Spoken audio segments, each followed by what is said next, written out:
Baik, Assalamualaikum warahmatullahi wabarakatuh. Alhamdulillahirrabbilalamin. Wassalatu wassalamu ala asrofil anbiya wal mursalin wa ala alihi wa sahbihi ajma'in amma ba'du. Selamat sore kepada para tamu undangan yang telah hadir di acara ini secara luring maupun daring melalui Zoom meeting.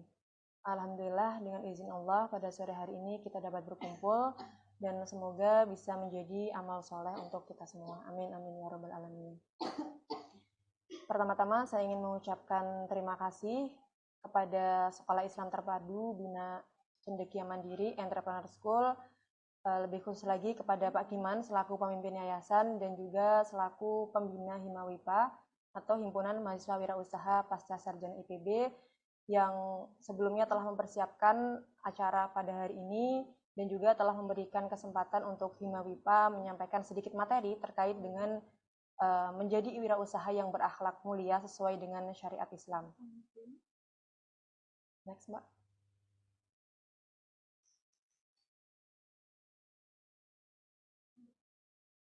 Nah, untuk sesi penyampaian materi pada hari ini akan saya bagi menjadi 4. Yang pertama, sebelumnya perkenalan terkait dengan Himpunan Mahasiswa Wirausaha Pasca Sarjana IPB yang saat ini dibina oleh Pak Kiman.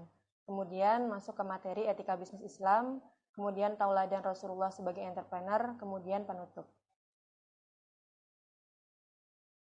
Selanjutnya, Mbak.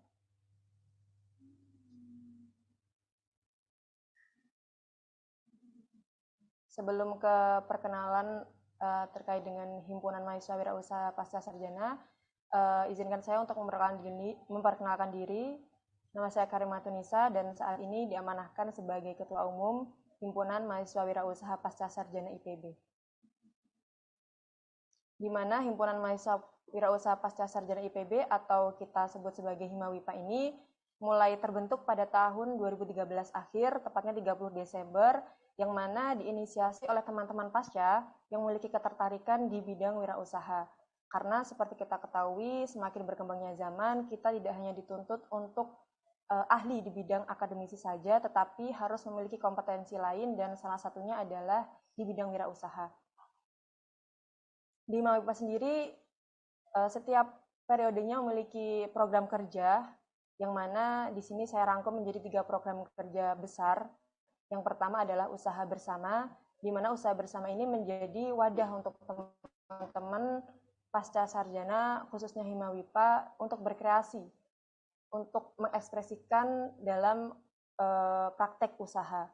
Kemudian yang kedua adalah visit industri, di mana visit industri ini kita mengunjungi sebuah industri untuk melihat secara langsung bagaimana bisnis itu berjalan dari hulu sampai dengan hilir, di mana nanti teman-teman bisa mendapatkan gambaran secara langsung bagaimana manajemen sebuah industri.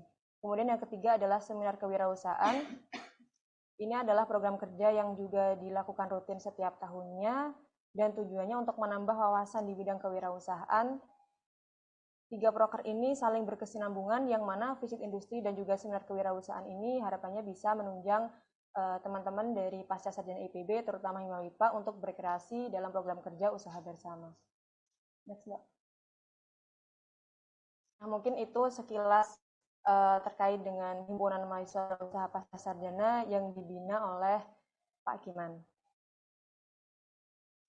Kemudian masuk ke dalam materi yang mungkin saya rangkum menjadi 6 etika bisnis Islam, yang mana ini adalah teladan yang diambil dari Rasulullah SAW. Yang pertama adalah sebagai pebisnis Islam harus menjunjung tinggi kejujuran dan ini tidak bisa ditoleransi. Di mana kalau dalam konteks bisnis, kejujuran ini adalah transparansi dan produk yang kita jual, kita harus apa adanya, mulai dari bagaimana produksinya, kemudian komposisi yang terkandung di dalamnya, sampai dengan baik buruknya produk yang kita jual. Itu harus kita sampaikan secara jujur, secara apa adanya, dan tidak boleh ditutup-tutupi. Di dalam Islam sendiri menerapkan prinsip customer oriented dengan jujur dalam menawarkan produknya. Hal ini juga yang dilakukan oleh Rasulullah SAW, yang mana beliau ini melarang untuk ibaratnya meletakkan barang-barang yang busuk di bagian bawah agar tertutupi, kemudian barang-barang yang masih bagus ini di bagian atas, sehingga ini bisa menjadi pengelabuhan untuk customer yang ingin membeli, dan akhirnya nanti akan bisa menimbulkan kekecewaan. Otomatis di sini ketika dilakukan akan menjadi suatu kegagalan bagi pebisnis Islam. Seperti yang lain juga, contohnya dalam pebisnis ini harus jujur, tidak boleh mengurangi timbangan, tidak boleh curang, dan ini juga sesuai dengan firman Allah di Quran surat Al-Mutaffifin ayat 112, yang artinya celakalah bagi orang yang curang, yaitu orang yang apabila menerima takaran dari orang lain, mereka minta dipenuhi, dan apabila mereka menakar atau menimbang untuk orang lain, mereka mengurangi. Next, Pak. Yang kedua adalah menolong atau memberi manfaat kepada orang lain. Sebagai makhluk sosial, tentunya kita tidak terlepas dengan berinteraksi antara satu manusia dengan yang lainnya. Tanpa kita sadari, setiap harinya kita akan melakukan kegiatan bisnis. Seperti kita jual beli, itu kita sudah melakukan kegiatan bisnis.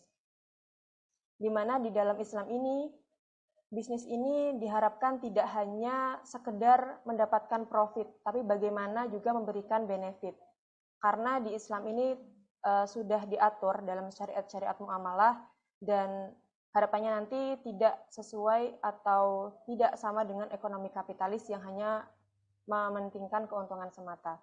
Tetapi di Islam harapannya berorientasi kepada sikap ta'awun atau menolong orang lain sebagai implikasi sosial kegiatan bisnis. Yang mana kegiatan bisnis saat ini juga sudah cukup berkembang, bahkan ada yang namanya sociopreneur, di mana pebisnis ini berfokus pada bisnis yang ditujukan untuk kesejahteraan masyarakat di sekitarnya. Next, Pak.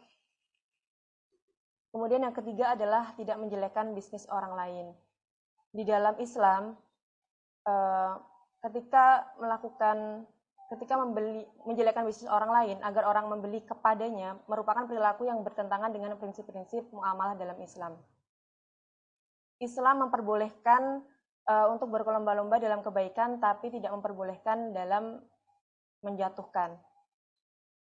Kita sebagai pebisnis bisa berkompetisi secara sehat, tidak dengan menjelekkan bisnis orang lain, tetapi dengan berfokus pada produk atau bisnis yang dimiliki, seperti misalnya upgrading pada produk yang telah dimiliki atau juga meningkatkan pelayanan.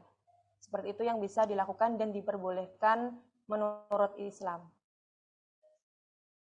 Hal ini juga didukung oleh firman Allah pada Quran surat Al-Baqarah ayat 188 yang artinya, dan janganlah sebagian dari kamu memakan harta sebagian yang lain di antara kamu dengan jalan yang batil, dan janganlah kamu membawa urusan harta itu kepada hakim supaya kamu dapat memakan sebagian daripada harta benda orang lain itu dengan jalan berbuat dosa, padahal kamu mengetahuinya. Next, Mbak. Kemudian yang keempat adalah tidak menimbun barang, atau dalam Islam disebut dengan ihtikar. Nah, ihtikar ini merupakan perilaku menumpuk dan menyimpan barang dalam masa tertentu dengan tujuan agar harganya suatu saat menjadi naik dan keuntungan besar pun diperoleh. Nah, ini tentunya sangat tidak diperbolehkan di dalam Islam karena menimbulkan banyak kemadharatan untuk orang-orang sekitar.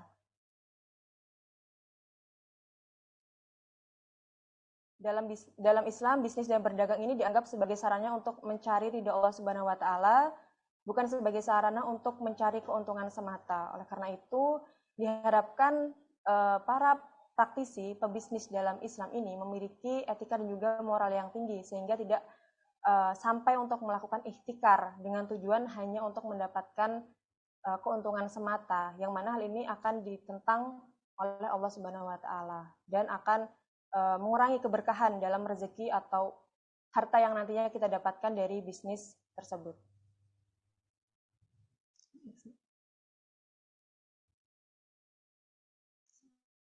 Kemudian yang kelima adalah menjual produk yang halal. Seorang muslim harus menghindarkan diri dari memperdagangkan barang yang haram agar mendapatkan rezeki yang berkah. di mana barang-barang yang haram ini adalah contohnya seperti khamar, minuman keras, bangkai, babi, anjing, darah, segala benda yang haram dan yang dimanfaatkan untuk tujuan haram. Jadi sebagai pebisnis Islam, sebaiknya sebelum terjun ke dalam dunia bisnis harus mengerti mana barang-barang yang halal dan mana barang-barang yang halal. Di mana hal ini nantinya akan mempengaruhi dari produk-produk yang dijual. Terkadang mungkin kita tidak mengetahui, terkadang seperti misalnya bahan babi, anjing, darah, ini termasuk di dalam komposisi suatu produk yang mana ini terkadang mengelabui kita dan kita tidak mengetahuinya. Jadi sebaiknya sebagai pebisnis Islam kita harus lebih teliti lagi untuk melihat komposisi-komposisi barang yang ingin kita jual, apakah itu halal atau haram.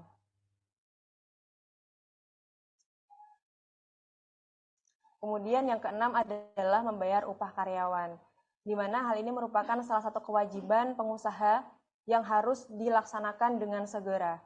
Nah, untuk membayar upah karyawan ini ada 3 prinsip yang harus dipegang oleh pebisnis Islam. Yang pertama, memberikan upah dengan segera, kemudian memberikan upah dengan adil, dan memberikan upah dengan ikhlas. Yang pertama dengan segera, ketika karyawan sudah menyelesaikan tugasnya, harus segera dibayarkan upahnya dan tidak menunda-nunda untuk melakukan pembayaran tersebut. Kemudian yang kedua, diberikan secara adil, yang mana upah yang diberikan ini harus sesuai dengan apa yang dikerjakan oleh karyawan tersebut. Dan yang ketiga, dalam memberikan upah ini harus dilakukan dengan ikhlas, tanpa maksud ingin dipuji oleh orang lain atau siapapun itu, dan hanya diniatkan untuk memberikan upah pada karyawan dengan tujuan karyawan tersebut telah menyelesaikan tugasnya. Hal ini juga terkandung di riwayat Ibnu Majah yang berbunyi, berikan kepada seorang pekerja upahnya sebelum keringatnya kering. Jadi di sini maksudnya adalah untuk memberikan upah pada pekerja itu sesegera mungkin setelah pekerjaan tersebut dilakukan atau diselesaikan.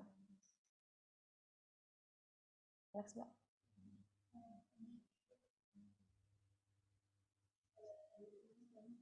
Oh, iya. Nah, mungkin itu yang dirangkum sesuai dengan sunnah Rasulullah SAW. Ada 6 etika bisnis dalam Islam.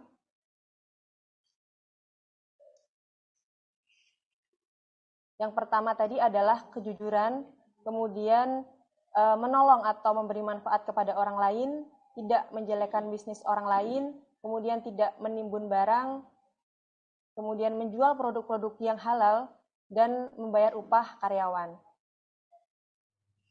Nah, teman-teman, berbicara tentang Rasulullah SAW, beliau adalah tokoh Islam yang patut kita teladani. Salah satunya adalah kesuksesan beliau di wirausaha, di mana beliau ini tidak lahir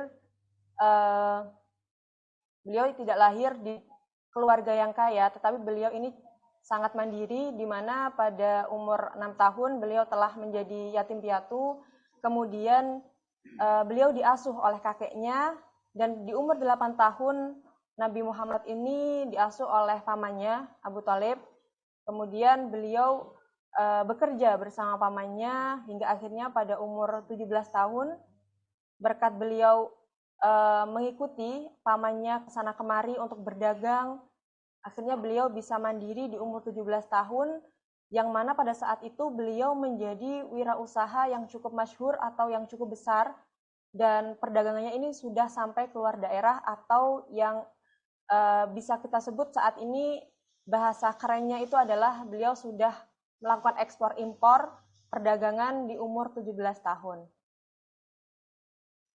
Yang mana ini tentunya menjadi inspirasi bagi kita semua, bahwa beliau ini bukan datang dari keluarga yang berada, tapi beliau ini datang dari keluarga yang kekurangan, beliau mandiri, dan beliau bekerja keras untuk menyukupi kebutuhan hidupnya melalui wirausaha. Berkaca dari kisah Nabi Muhammad SAW, teman-teman, dapat menjadi dasar bagi para orang tua, pendidik, dan juga lembaga pendidikan bahwa kemampuan berwirausaha atau berentrepreneur bukanlah kemampuan yang tiba-tiba datang dari langit, namun merupakan hasil dari didikan, latihan serta pengalaman yang memadukan antara teori sekaligus praktek secara langsung. Untuk itulah anak-anak sejak dini harus ditanamkan spirit entrepreneur, yang mana hal ini sudah dilakukan oleh Sekolah Islam Terpadu, Bina Insan Cendekia Mandiri Entrepreneur School di bawah pimpinan Pak Kiman. Mungkin itu yang dapat saya sampaikan.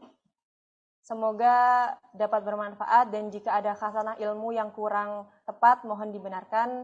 Sekian dari saya. Wassalamualaikum warahmatullahi wabarakatuh.